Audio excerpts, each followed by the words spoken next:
Thousands die, the US loses hundreds of aircraft, and Taiwan runs out of gas.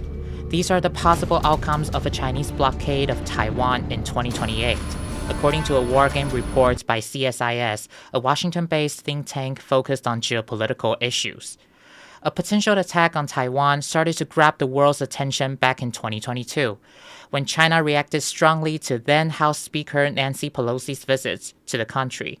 When we say blockade, people's natural thoughts turn to the shipping, which is an extremely important part of it in many of the scenarios. But at higher escalation levels, at higher risk tolerances, China could directly attack Taiwan and has probably tens of thousands of close-range ballistic missiles that it has built in order to do that.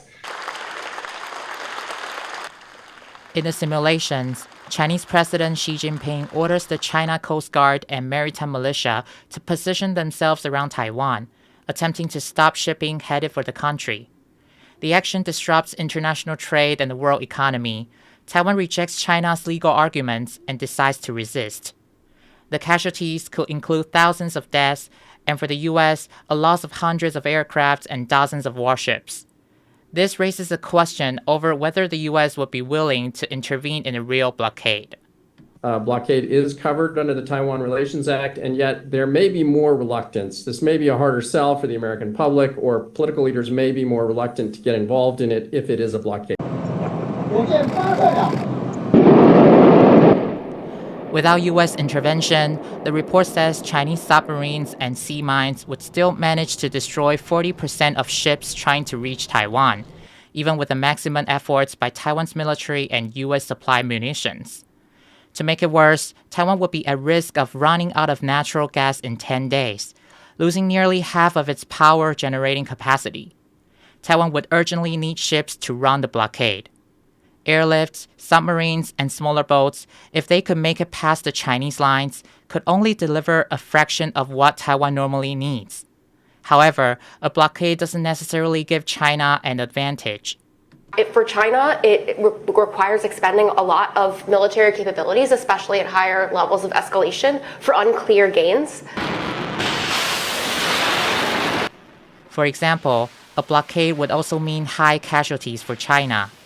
In two wargame scenarios, conflicts peaked with US strikes on China and Chinese missile attacks on Guam and Japan, and they end up with US forces inflicting heavy damage on China.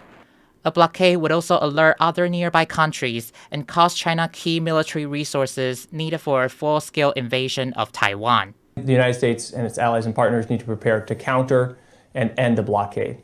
Most important among those steps is thinking about off-ramps to offer Beijing.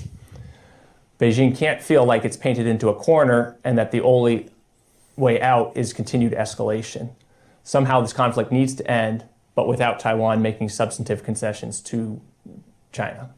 War games like these are effective tools to play out worst-case scenarios and find ways out of them. They form part of a defensive strategy that leaves no scenario unthinkable, so that military planners and civilian leaders in Taiwan and the US can prepare for real-world possibilities and work towards better outcomes. Howard Chang and Ellen Liu for TaiwanPlus.